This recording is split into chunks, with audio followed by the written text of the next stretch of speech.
All right, this is my MCP tool. Started with somebody's open source stuff. I think I ripped out all their methods. Theirs is more for like adding stuff to the level, focusing on it, resizing it.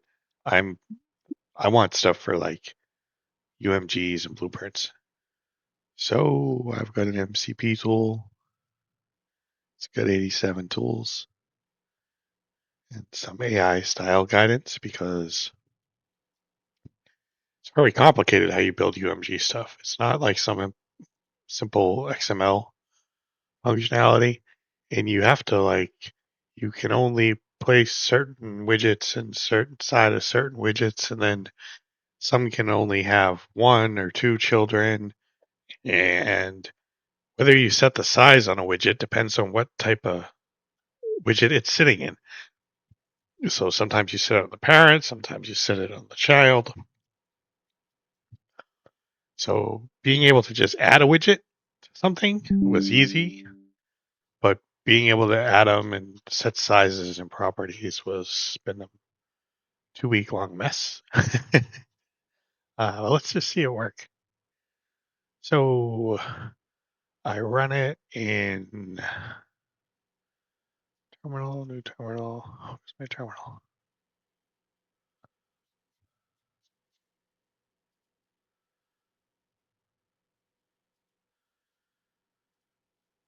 I don't want to run it in debug mode because it seems to just hit things and breakpoints that I don't have existent.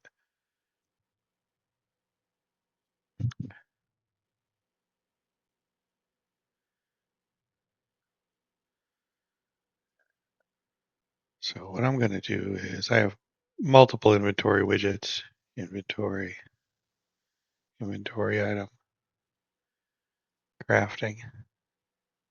We're just going to play with this one, top level.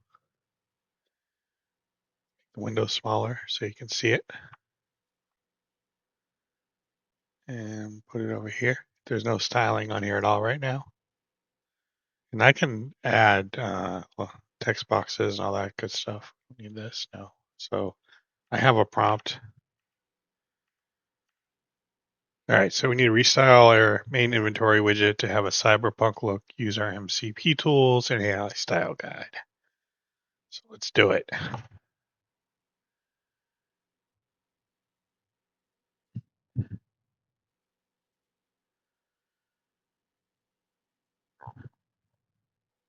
Found the component.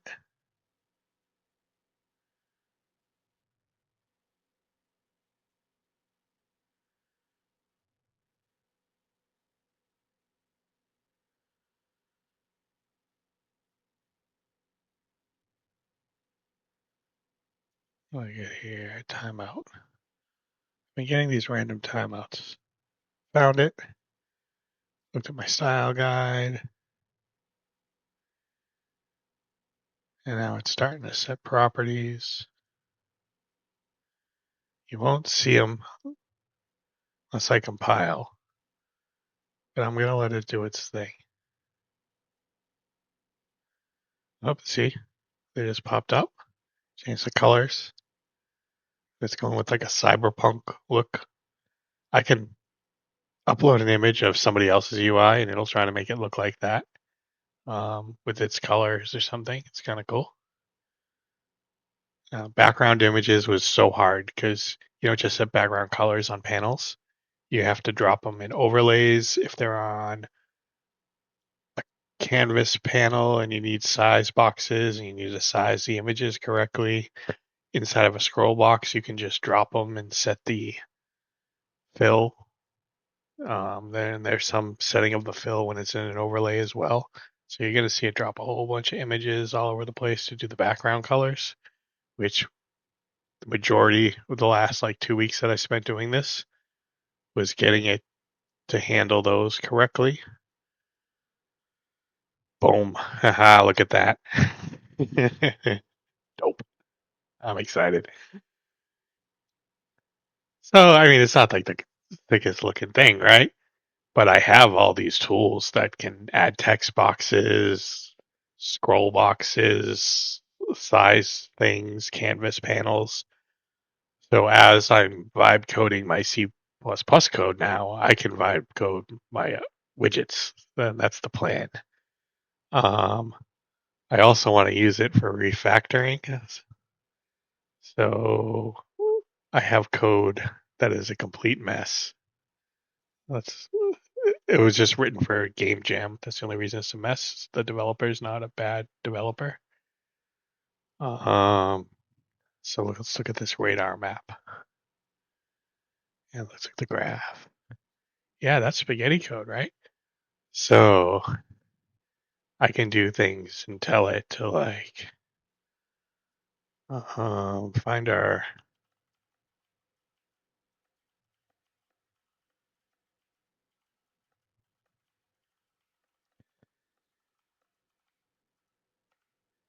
so it can break down. Hopefully this still works. I haven't tested it in a while, but it can break down what's happening on that event graph and explain it in a way that I can just refactor it to C++ code. It's like awesome.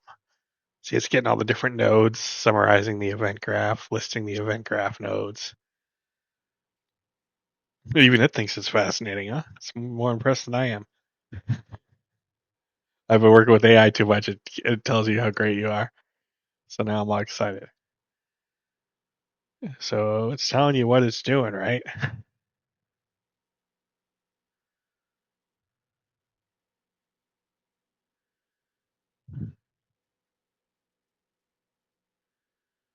All the different blueprints it's using and how it's doing them. And I've done this refactor once with it, but I wanted to keep working on it and get it better. But let's just, for the sake of the video, just be like, can you give us any suggestions on how to refactor it to use C++ instead of the event graphs?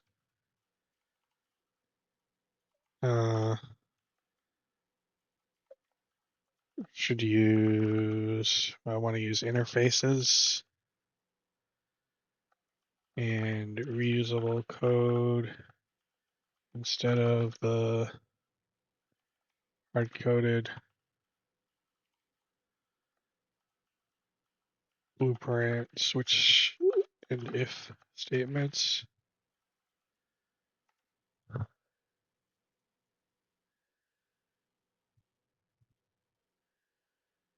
And it's telling me like ways to refactor it and how to move this stuff into code, right?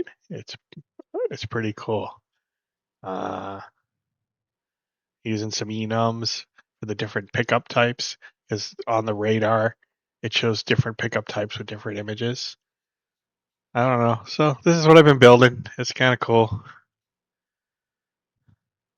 And maybe someday it'll be on the marketplace or something. If anyone wants to build these tools with me, I could use help. So find me. All right, that's that.